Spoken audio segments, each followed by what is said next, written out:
The Energy and Resources Institute, TERI, established in 1974, specializes in the fields of energy, environment, and sustainable development. In the wake of the World Sustainable Development Annual Summit on diverse aspects of global sustainable development, Agriculture World and Krishi Jagran had a one-to-one interaction with Mr. Alok Adhuleya, Senior Director, Sustainable Agriculture. Dr. Alok Adhuleya leads the team on mycorrhizal research, micropropagation technology, nanobiotechnology, plant tissue culture, and molecular biology. So myself, Dr. Lakshmi, Editor of Agriculture World, and Krishi Jagran, welcome you to this platform for an exclusive one-to-one interaction with our readers. So very happy to be here at TERI.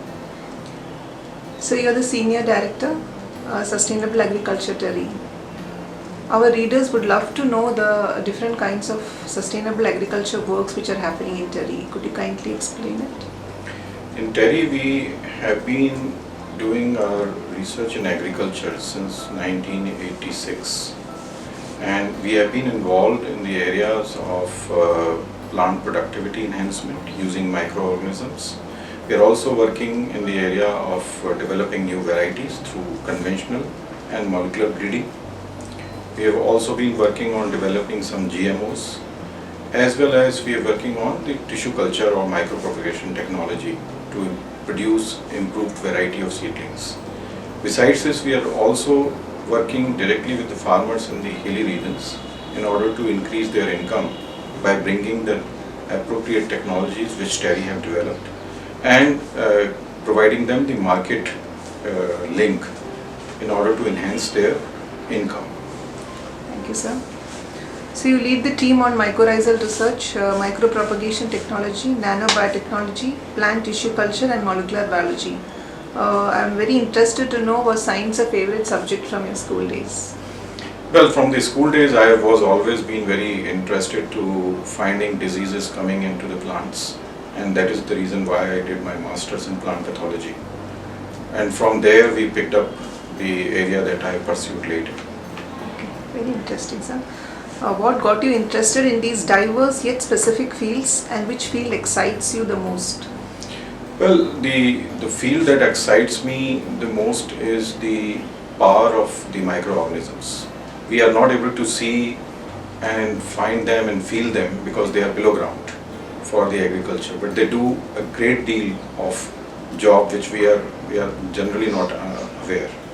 And common people generally don't realize that there is a lot which is below ground working for the above ground productivity in the food. Could you throw some light on the collaborating partners in your study in these fields? We have partners all over the world, and the partners' philosophy is that we define the symbiotic relationship where we both partners have to learn from each other, gain from each other. And that's the kind of basis takes us to the partnership mode. We work with government, we work with industries, we work with corporates, we work with bilaterals and trilaterals, and we also work with the other NGOs and other academic institutions as well as the other research institutions. How does the funding happen, sir, here? The funding is, of course, there are multiple modes of funding to our research. One is, of course, we compete for the project research funding through extramural research funding. The other mode is, of course, we work with the contract research mode with industries. That means we work on a specific problem and we commit to find a solution, and industries fund our research activities. The third mode is the revenue, is that we have developed lots of technologies which through which we earn license fees as well as the royalties. We also produce some of the specific products from our facility which also bring us the revenue. All of this goes back to the research. Very nice. Your career has been largely devoted to finding and developing ways to harness the power of microbes. What has spurred the study, and could you tell us the possible real-world applications in agriculture? Of course, the real-world application of the microbes is not new. There is a lot of organisms which are known as biofertilizers, but we were, and I was very much interested to find an organism which has a wide spectrum use. So we picked up an organism called mycorrhiza, which has a application of, to particularly for 85% plant species on earth can get a benefit from a single product. So this organism we picked up, we worked with. The another advantage was that they can sustain temperatures of -10 to 60 degrees Celsius. So the organisms had a capacity to work across the world and across the stress situations. One of the major problems in biofertilizers are that they have a poor shelf life or the survivability problems. But this organism had that inbuilt. So we worked on them. We found out how they function. Then we have worked on their mass production technology, because that was not known and that was still a question worldwide except TERI. So we developed the only technology in the world to mass produce these organisms, and then we took it to the commercial world, that means the industries, through licensing mode. We've gone to farmers, and I'm very happy to convey that millions of farmers across the world are now using the product that coming from our technology or from us. Okay, any specific name of the product?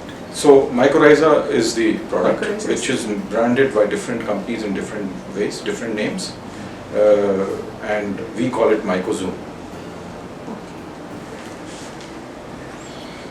Do they have the potential to replace the chemical fertilizers? Yes, we have done large scale of trials by ourselves across the world.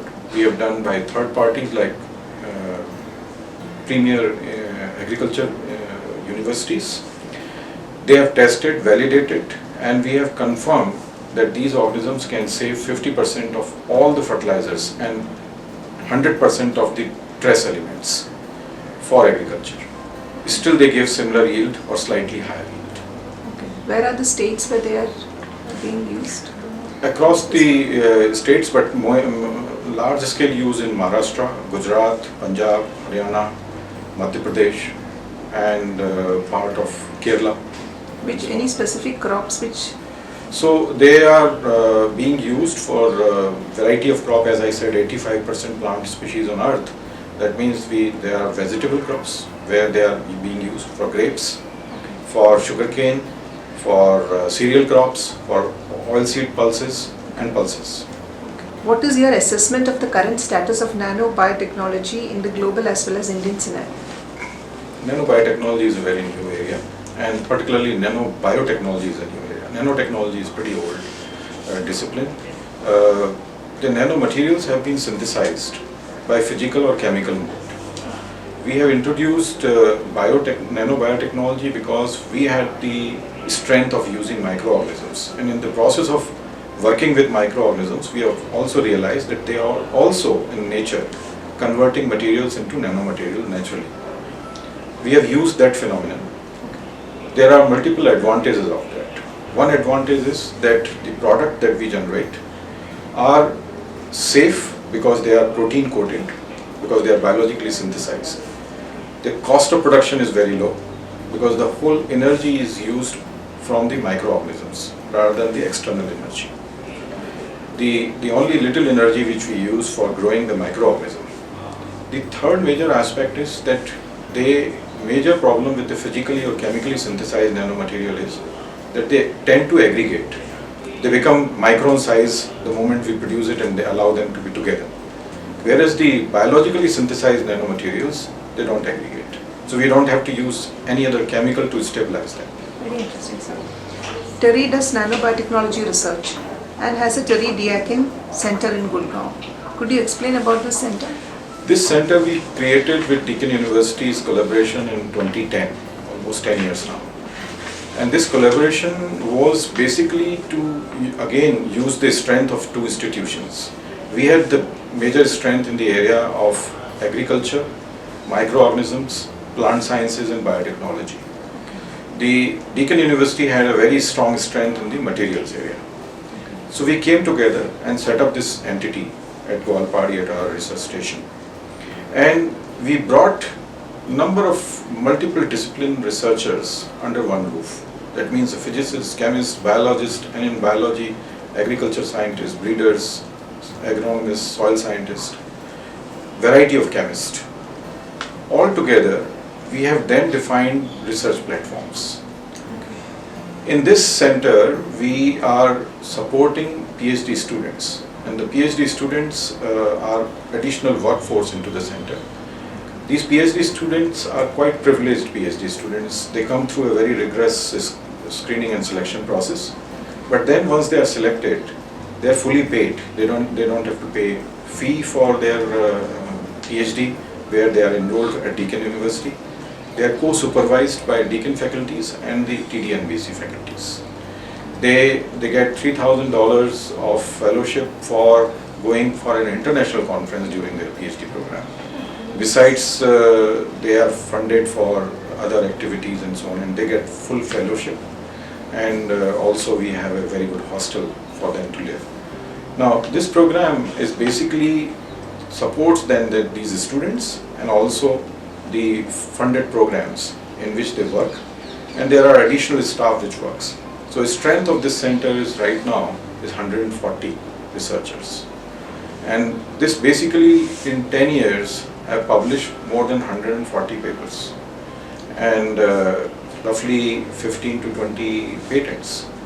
And now we are ready to commercialize a couple of nanofertilizer products, and there are robust pipelines of product and processes. Oh, very interesting, sir. Could you please tell me how different is nanobiotechnology from nanotechnology? So the nanotechnology, as I explained to you, is basically a science in which chemically or physically the materials are processed, whereas in the nanobiotechnology area we use microorganisms to convert micron-sized material into nano-sized material. Okay. You're working in the agriculture field for quite a long time. Might be knowing the opportunities and challenges, especially in nanofertilizers, for improved nutrient efficiency, management of pests and diseases, and food industry. Yeah, so these are the disciplines in which contributions is immense.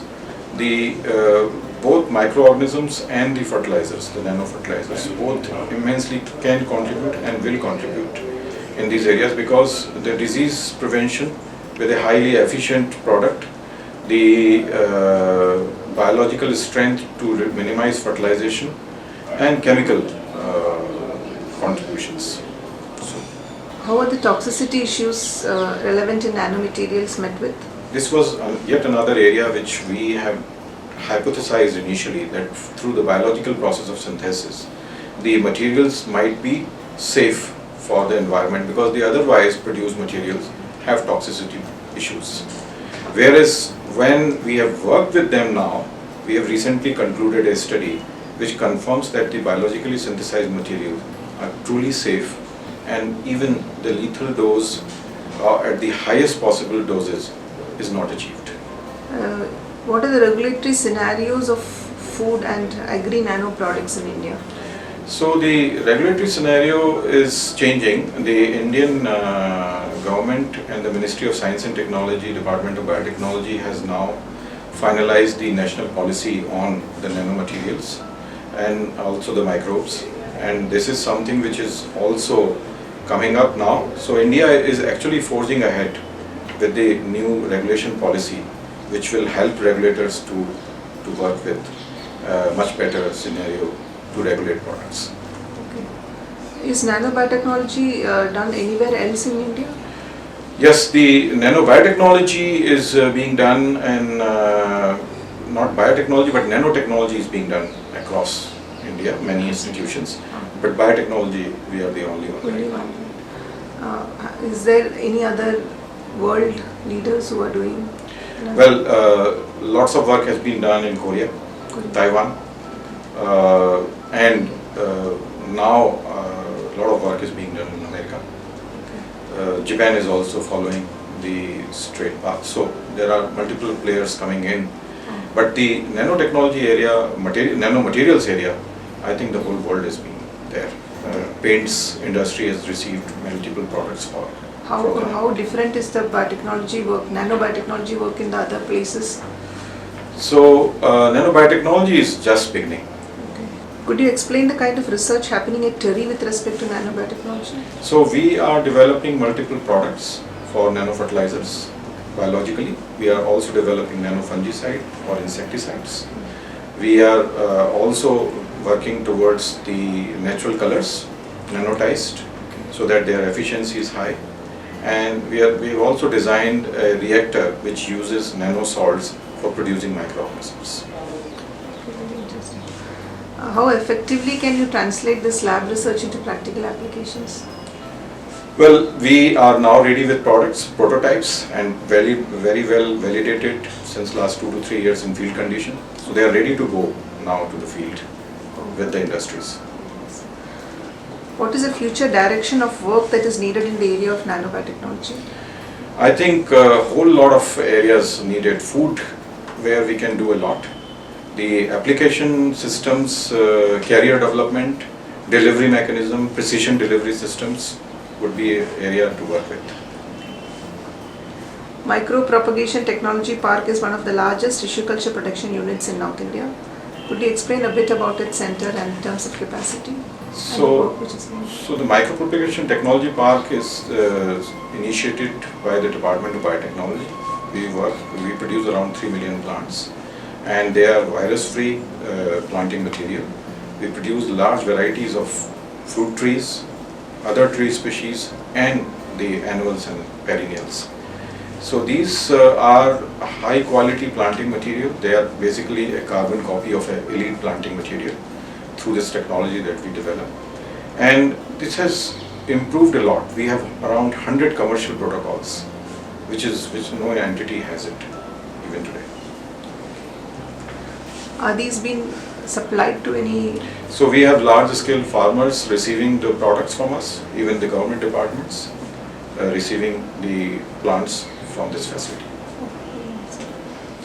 What are the future directions of your work that your department and you are intending to concentrate on? We are into, as you must have realized, we are into application and technology development mode. So we always look for problems and we try and find out the solution. But the major thrust is that we want to minimize environmental footprint in agriculture.